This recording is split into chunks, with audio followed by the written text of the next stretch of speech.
for the opportunity to be here today. Again, I'm Jim Kirschbaum with Burns & McDonnell. We're very happy to have our panelists today, so I'll introduce those folks. First, Sandy Lancaster. Sandy is the AVP in the Environmental Affairs Department at DFW International Airport. We also have Frank Relja. Frank is the Director of Engineering and Planning at Tulsa. And we have Andrew Perry. He's the Executive Director of the Houston Executive Airport. So thank you all for being here today. And again, our topic today is resiliency. So the first thing I wanted to ask each of you is, when we talk about resiliency, what's your definition of resiliency? So let's start with Sandy, if we could, and tell us what your definition of resiliency is. Sure, thank you, and I appreciate being here today. So our report, I think if you think about kind of a textbook definition, it's the ability of a system to anticipate, prepare for, and adapt to changing conditions. But more than that, it's the ability to be able to withstand, respond, and recover quickly from disruptions. So sometimes we think about risk as kind of anticipating threats, and it's the planning and preparation and response, where resilience is really about the recovery and the adaptation to get things back to normal as quickly as possible. Okay. And Frank, what about you? What would you say is your definition? I think Sandy did a great job. Absolutely. The most important thing is being able to bounce back from a crisis. And I think that would be an overall definition of resiliency. I think you had a simple, when we talked earlier, you had a very simple sort of definition that I liked about whether you could operate aircraft or not. That's right. When things get kind of interesting, a question or a comment from our CEO is, can airplanes land and can airplanes take off? Everything else is extra, but that is the most important thing of an airport, and to make sure that we can continue to have airplanes operate. Yep. Okay, thank you. Andy, how about you? What do you have some comment, anything to add? No, those two said are pretty darn good. There's not much to add other than, being a smaller airport, we have to learn to adapt very quickly in the planning of the recovery for whatever that is. And it seems like in Texas, we've had quite a bit thrown at us the last few years, I would say the least. So it's the planning and how to plan to recover is probably what we try to anticipate the most, especially with small staff. So Andy, at your smaller airport, what would you say are the areas that you have seen most impacted by a need for resiliency or lack of resiliency? Well, the lack of resiliency to us, honestly, is power. Seems like we always power with the hurricanes in Houston or the power grid in Texas with some of the storms we've had. Texas aren't used to these winter storms, and we've lost powers for days on end, which has impacted, as Frank said, airplanes coming and going, and the resiliency of just being able to operate for, on a budget. And with us, we're private and we have to operate because that's how we make our money. And if we don't make money, we don't, we're no longer here.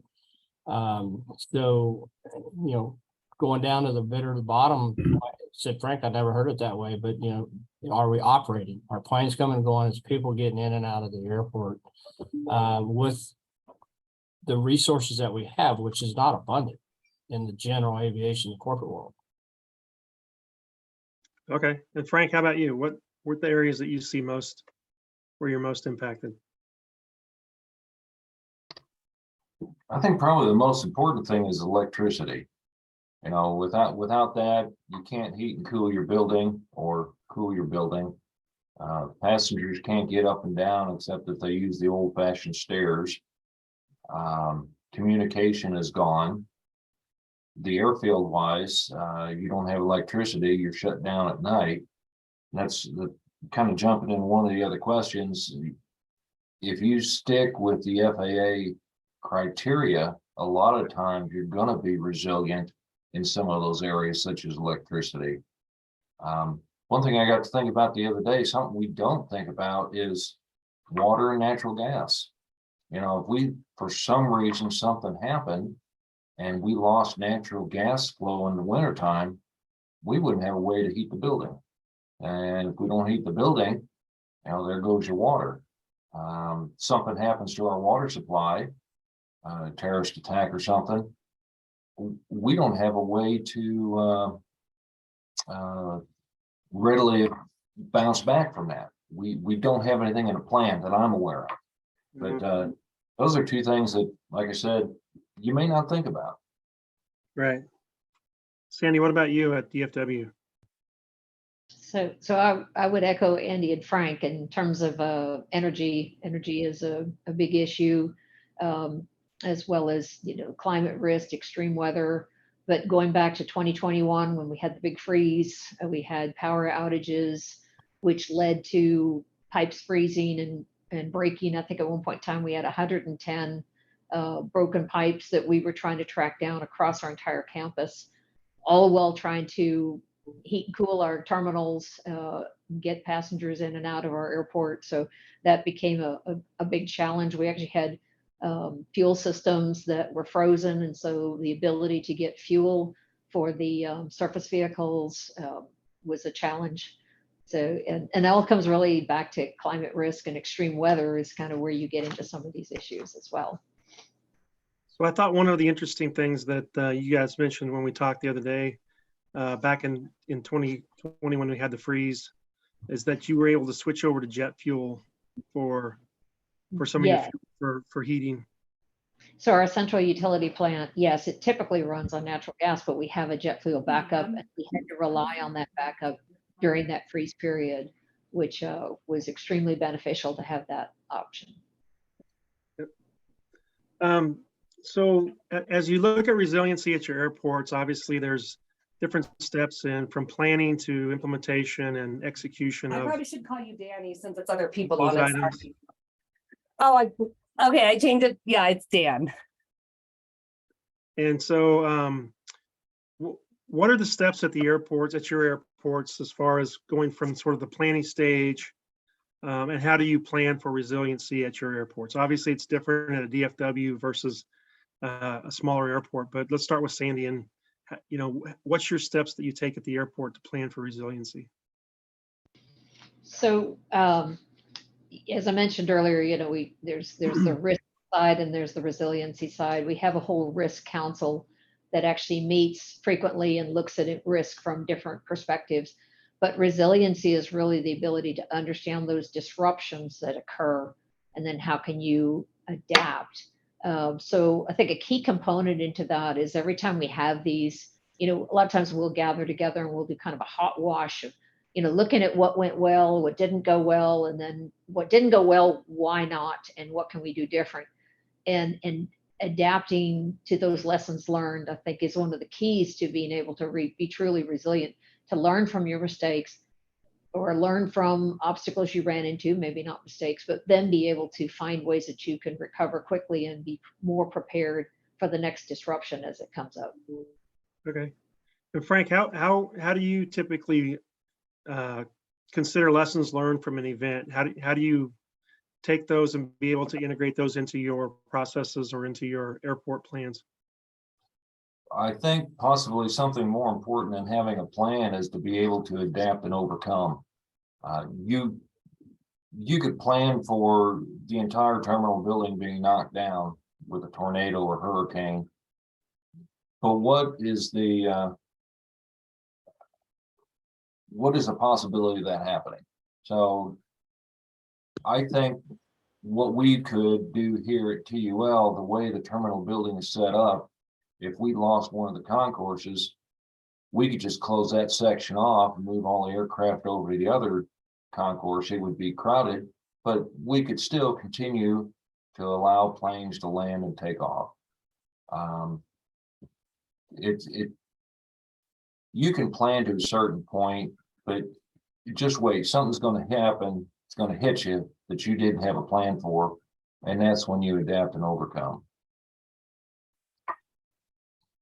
Andy, what about you? What you have some examples of where you've had some some events where you've been able to then change how you operate or make adjustments or just, Yeah, we do the best thing we found out, a debrief, like you do at any incident or an accident or a major event. And the different things took a toll differently. And during Hurricane Harvey, we were forward command center like we were in Ike with 18 large helicopters, the Chinooks. But prior to that, 3 days, I had 2 younger guys out here running the airport. They were literally stuck because we got 60 inches of rain in 3.5 days. Who gets 60 inches of rain in 3.5 days? Well, we did. What we ran out of was food for the guys, and we stacked up. Just little things like that you walk through, like what happens, what's the next hurricane, which will happen. We're in Houston, if you're along the coast. So they were raiding some tenant fridges, to eat their pizzas and snacks. So we debriefed after that. What could we have did better? What went wrong? What next time should we have available to them? And strange as it is, and we had extra food, but we didn't have 3 days of supply. And then the National Guard come in. So there was just different things like that. You got to work through the process, and that, like Frank said, you're not necessarily prepared for, but you just figure out what to do. But next time we'll stock up more, have more generators, things like that, that we can get together with the staff. okay. So I wanted to stop here for a minute, and I wanted to invite anybody to ask questions as we go. You can actually either just speak up or send them into the chat, and we'd love to have you have any questions or even comments. So I saw one comment that Joseph Carney had mentioned. He expanded on Frank's statement. He said he would plan for generalities, not specifics, and then have the ability to change direction. So I thought that was a good comment that, and as we've talked a lot here, is the ability to adapt and change. And you can't plan for every specific thing, as Andy was saying, but you have to be able to adapt and react. So I thought that was good. Did anybody else have any questions at this point? Okay. So let's move on. Another question we have is, how do you balance cost versus resiliency? So whenever you're planning, obviously you could take it to the highest level, but typically that would have a high cost. So how do you balance the cost of resiliency with actually implementing that item or that plan? Let's start with Frank.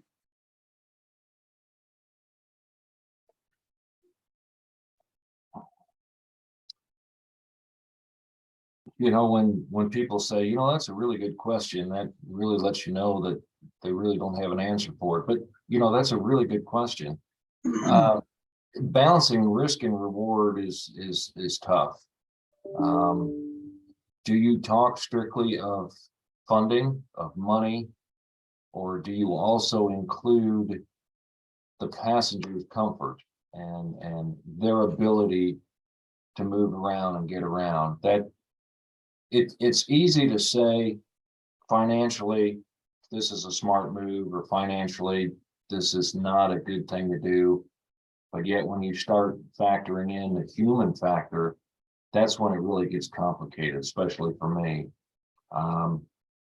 We, several years ago, lost power to both of our feeds coming into the terminal building. And at that time, our director said, we've got to get generators in here.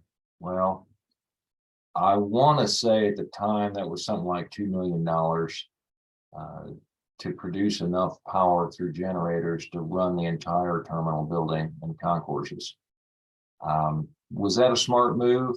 That seemed to me like a lot of money to be spent on something that we may or may not use in the future. But nevertheless, the director was looking at it as convenience for the public.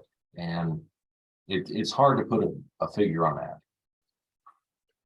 So I think, Frank, one of the things you mentioned that you all were looking at Tulsa was you're updating your IT.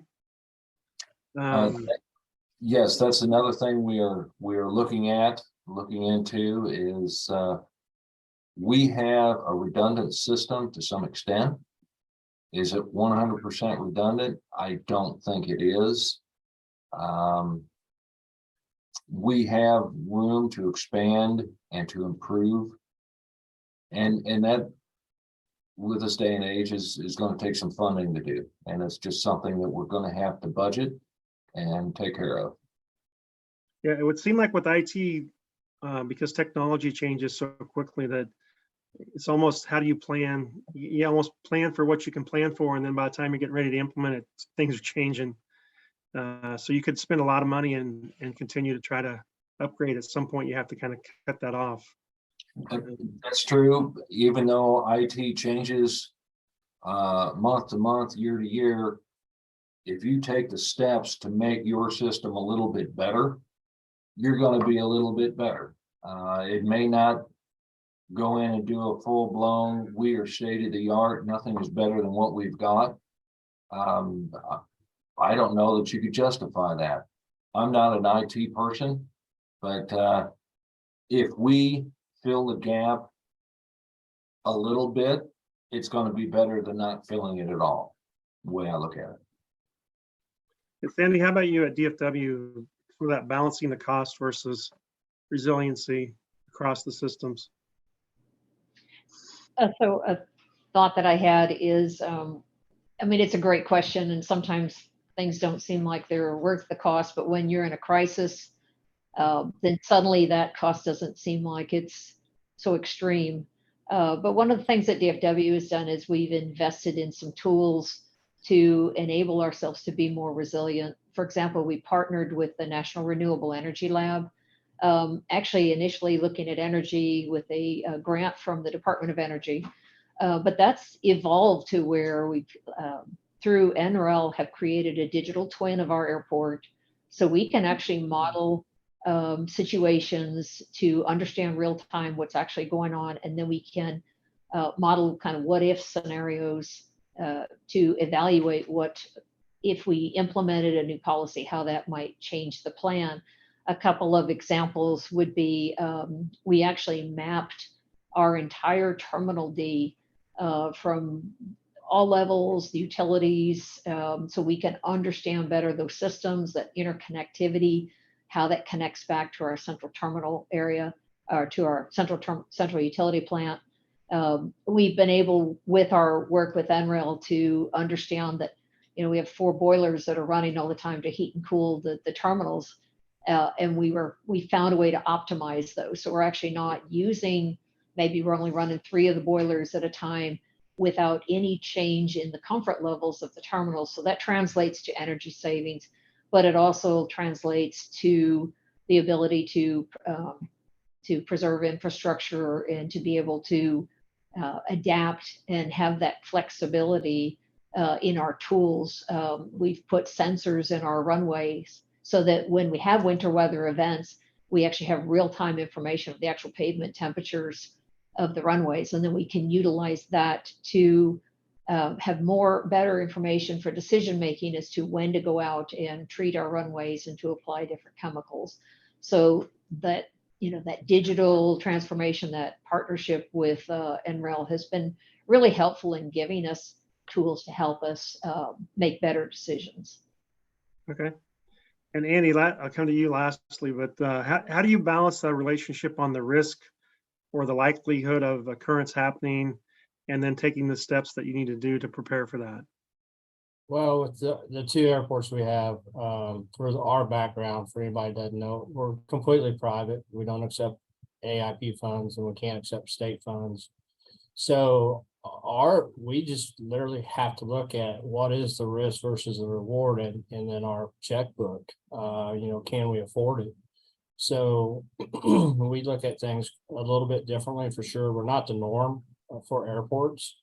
But I'd say we'll take it to the bitter end without spending funds or resources, more reactionary if we can. But, you know, generators and such of that nature is what we'll take a look at. But it's got to be a big risk for us before we start spending any of those funds. It's just who we are and the way we have to operate, because as we all know, the smaller airports, they're not making money hand over fist by any means.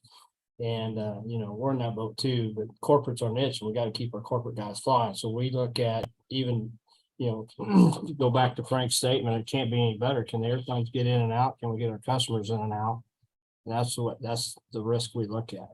So the money side, just, there's not a lot there to spend a lot of money on Uber resiliency by any means. So we do is, I'll take it even deeper than Frank. We redneck everything down we can to make sure it works. And if that's putting a box over the well that froze during the deal and put a heater underneath, then that's what we're going to do. I can't get much simpler than that to make sure we continue to operate those little things that haunt you during a crisis. Right. Okay. So one of the things I think, Sandy, Robert Horton, who was with DFW Airport, was on our call when we were prepping. And one of the things that he mentioned is sort of the 4 phases of disruptions. And so I wanted to kind of mention those and then talk a little bit about them. So the 4 phases were planning, response, recovery, and adaptation. And I think what was mentioned when we talked was that we're pretty good at those first 2 on the planning and the response, but then we have to focus more on the last 2 of the recovery and the adaptation. So I was just going to get any of you who, maybe Sandy, starting with you, sort of your thoughts on that whole recovery and adaptation portion of that. So that's what, as we look at, that's really kind of, to us, the resiliency portion of it. The planning and responses is more the risk side. And so resilience and understanding resilience is really, how do you recover quickly from those disruptions, and then how do you adapt? And so that's been kind of the focus of what we've looked at. We've actually looked at, the more you study that, you can almost kind of, there's some predictability to it, to where you can mitigate those impacts. For example, when we have severe weather, airlines cancel flights, passengers are stuck in the terminals. And so we actually set up a whole IROPS program where we are partnering with our airlines. We make sure the buses stay running longer, concessions stay open. We provide hoteling, we provide cots and blankets if needed to make sure any passengers stuck in the terminals overnight have accommodations. We also work with our partner airports around where they might expect that they're going to get diversions. So if, some of those airports are not necessarily equipped for that. So if we can give them an alert. So that's an example of how we've adapted to minimize that disruption when severe weather occurs. And in Texas, it happens a lot. It was interesting when we first started trying to implement it, we got some pushback from the airlines, saying, if we were talking about like planes that are delayed, passengers are delayed, and they were kind of like, what, that's not your business. But then they learned that if they partnered with us and worked with us, that then we could provide those essential services to their customers, which helps them and helps us as well. And so that's become a whole system, the IROPS process. So that's an example of adaptation. There's a lot of other examples, particularly de-icing, that we've changed up how we do that, and working through to ensure throughput. Share a recent story. We had an issue with some glycol that was getting into a creek at a hold pad where the airlines are de-icing all in a row. And they have a critical need to get their aircraft out. We want to make sure we have throughput, that pilots aren't timing out while they're waiting in line. And yet we had this environmental concern. So we mitigated, and we asked them to please not use that most southern spot, which is, we felt like was the trouble spot. So they were able to keep their operations on the other spots, which mitigated our environmental risk, but still enabled that throughput to occur. So it's kind of that partnership with all of our stakeholders at the airport working together. And that's a key component to resiliency. Okay, very good. Frank, do you have any examples of where you've had an occurrence and then you were able to adapt, maybe and change something in how you operate or how you do things or how you prepare? I want to echo Sandy's comments, and it's not my responsibility or the CEO's or director of operations to take care of resiliency. It's all of our responsibility, from the person who is cleaning the restroom all the way up to the CEO themselves. We all have a huge part to play, from making sure the restaurants and so forth stay open for the patrons here that are stuck. Everybody needs to come together, do their job, and get on down the road. That's when you start seeing people really start thinking, this person may be doing the same thing every day, but they have ideas, and sometimes those are pretty good ideas to get things moving again. And I have to say, I think we do that pretty well here at the airport. We listen to others, and we go with their ideas. If they work, fantastic. If they don't, we bounce back and try something different. As far as resiliency,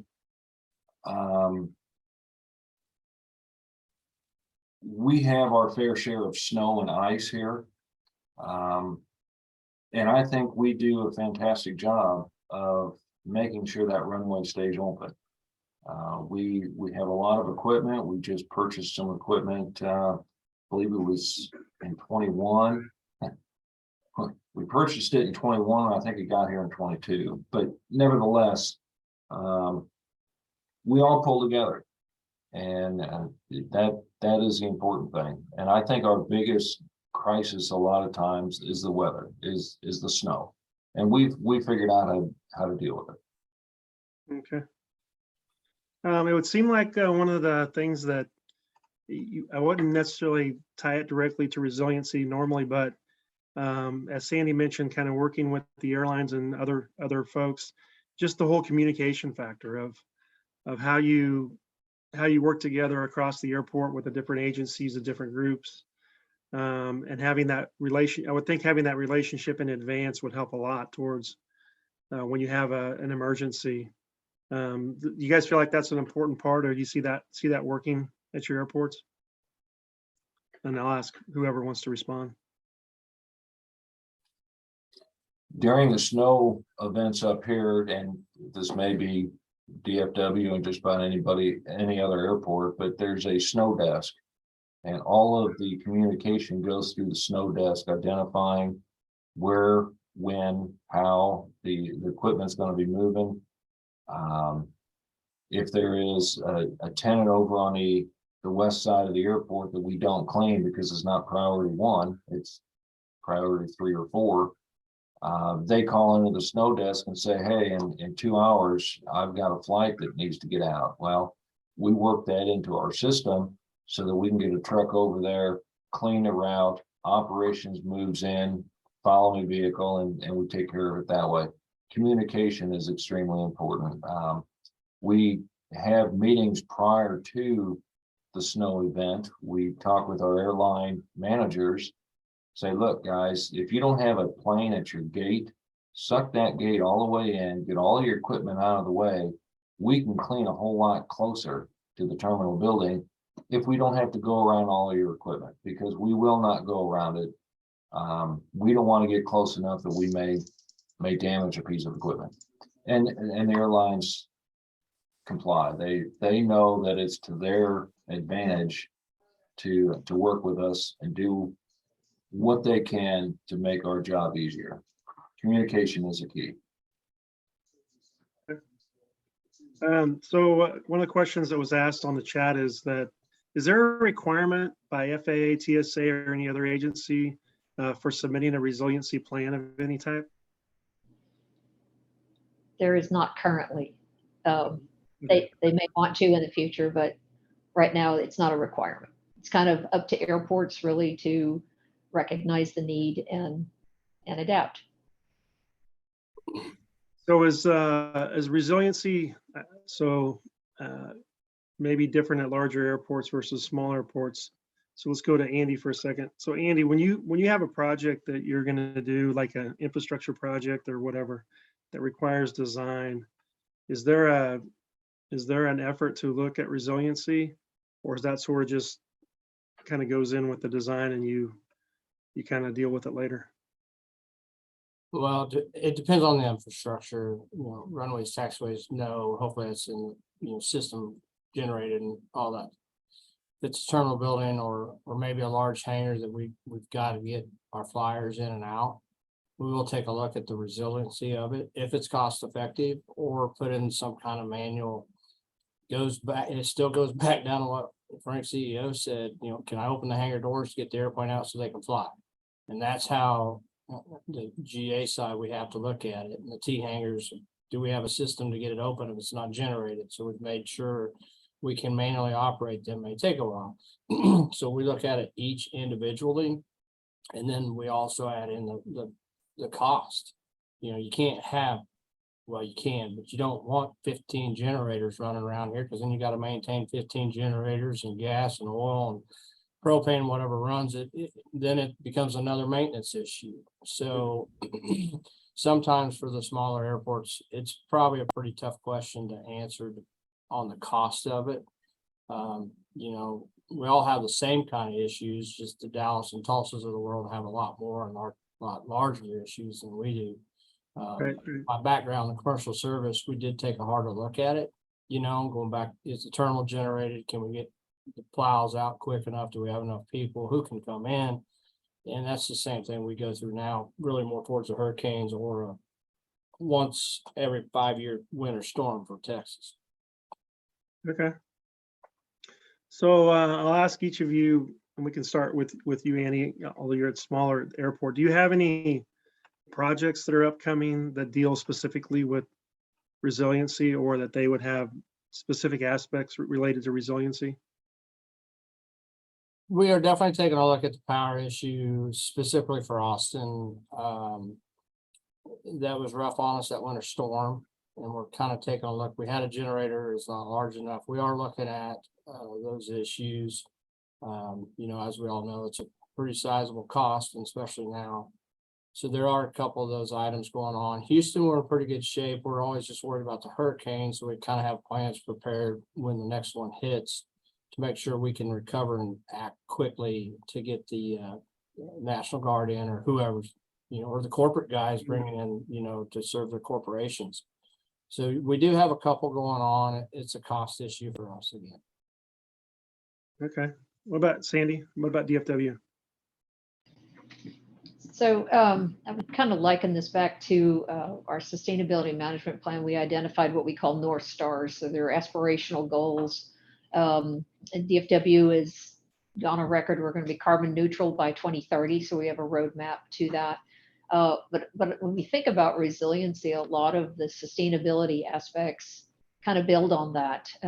For example, we're utilizing things like dynamic glass in our buildings. Everybody likes the terminals with lots of big windows, which is wonderful. But the dynamic glass reduces that heat exchange, allows you to tint the windows so we don't have glare, allows it to be more comfortable for the passengers, but it also reduces the energy cost. So it seems like a simple thing to do, but it really has a benefit in terms of our preservation of energy, which is a key component. We spoke earlier, energy is a big issue for all of us when we think about resiliency. We actually did a study with the Department of Energy to study battery storage to help us during our stress times. So that's another thing where we're kind of baking that in and making sure that we have the capacity to withstand disruptions as we bake that into our infrastructure. Okay. What about you, Frank? We don't necessarily build resilience into our projects. We come out to construction and we kind of build resiliency in the construction portion of itself, make sure that everybody can get in and out as needed as we're working on a taxiway or runway. But as far as a project that has resiliency in mind. There's a few of us at TUL that have been here a while, and we lose power in a certain part of the building. You know, we can kind of, all right, now wait a minute. I think that panel is over here, and you go to that electric room, and oh, yep, here it is. But we're trying to get away from that. We're trying to get away from the old people only knowing what's going on. And so one of the projects that we got into was an arc flash study. We never had a one-line diagram for the entire airport, entire terminal building in this case. So we're in the process of doing an arc flash study right now that is going to provide that information to us after the old people are gone and new people are here, and that power goes off. They'll be able to pull up the one-line diagram and follow it back and say, here's where the panel is. So it's kind of a small thing, but it's still very important. Okay, Can I add to that? sure, go ahead. You know, it's interesting, when we had the big winter storm at 6 inches of Austin, we had 150,000 gallons go through the terminal. The one person finally got out there, didn't know how to turn the sprinkler system off, 2 hours before Allied Fire could get out there. What that did, again, a learning experience, but every employee now hired has to be trained and sign a piece of paper. They know where the water for the sprinkler shut off is and how to turn it. We have signs. Like Frank was doing the one line for the electrical, but also the potable water is 2 different places. One's for fire, one's for potable. So every employee that's hired, if I go there and ask, where's it at, they can walk me straight to it, because we don't ever want that to happen again. So we've done different things like that, but Frank reminded me of some of that we implemented as well. Yeah, that's good. That's like something that you would think of, it's fairly simple, right? But Yeah. it has a big impact if you don't have it. If nobody can find out where that shut off is. Except the old people like me. If I wasn't there, so Yeah. yes, thank you, Frank, for the memories. So I'm gonna open up again. Are there any questions? Anybody have any questions? Okay, well, again, thank you all for being part of this. I wanted to just open it up if anybody had any final comments they want to make. If not, we'll turn it back over to Frank. Anybody have any comments they want to make at the end?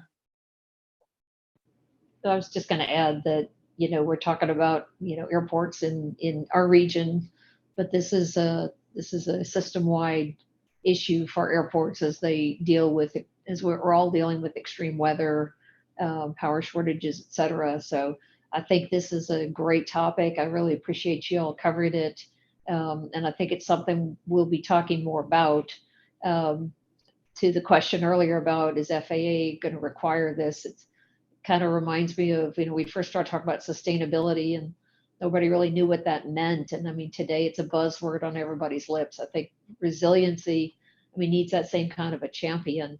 But I think that's something that needs to be focused on at an industry level and at a FAA, TSA as well, so that we can all work together. It goes back to the flexibility. It goes back to communication and partnerships. Yeah, and I believe FAA started a study a couple years ago on this topic, but they haven't published anything related to it yet. Yeah, they actually spoke at it. We had our Southwest region had a local conference, and they actually spoke on the resiliency topic. So I was really excited to see that. Frank, did you want to add anything? Again, I'd like to say, I think the FAA is looking at resiliency. For instance, the electrical, having two sources of public power from 2 different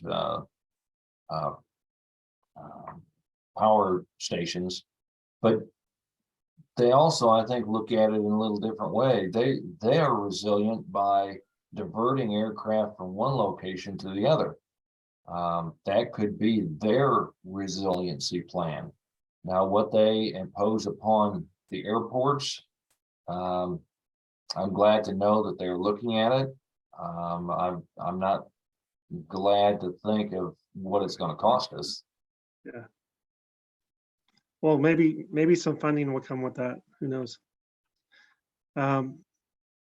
Okay, well, again, I wanted to thank you all for participating in this call. And I think this was a good session, and I appreciate your input and your wisdom. Frank, I'll turn it back over to you. Hey, thanks, Jim. Panelists, thank you for your time. Sandy, thanks for bringing up the importance of adaptation. I thought that was a really great point. Frank, you said we all have to play our part. I think that's a great reminder that it's not a sole job, but it's a team effort. And Andy, you did a good job of bringing home that there's cost considerations with everything that we have to do. I thought this was a really great panel, lots of different perspectives. I really enjoyed you guys joining us. I want to close with a couple announcements. On Thursday, the chapter's General Aviation Committee has a virtual meeting, their monthly meeting. Their guest speaker is going to be Dan Harmon. He's the Director of Aviation for TxDOT Aviation, and he's going to speak about NASEO's 2023 perspective in the GA climate. Our next conversation with colleagues is going to be May 9th. Our sponsor is going to be HNTB. This is going to be a good one. It's the future of mobility, opportunities and challenges. Our guest panelists are from the Houston Airport System, Joby Aviation, that's going to be exciting, and the FAA's Emerging Entrants Division. So I don't know if I've seen a panel like that. That's going to be fun, but they're going to be really challenged to beat this panel that you brought to us, Jim, and I appreciate that. Hey, I'll close with this reminder that Logan dropped in the chat at the very beginning a link so you can all register for the chapter conference. It's going to be May 13th through 17th in the great city of Oklahoma City. And I hope you will register. And if you are a consultant or vendor, I hope you will sponsor as well. Again, Jim, thank you to you and to Burns and McDonald. Frank Relja, I got to tell you, it's not often I'm in a meeting with another Frank, and every time Jim said Frank, I jumped and was almost ready to answer. I hope we don't have that feeling too many more times because there's not very many Franks around. But anyway, Sandy, thank you. And Andy, great to see you again, my You too, friend. Frank. You too. Y'all take care. See y'all. Thank you. Thank you. Thank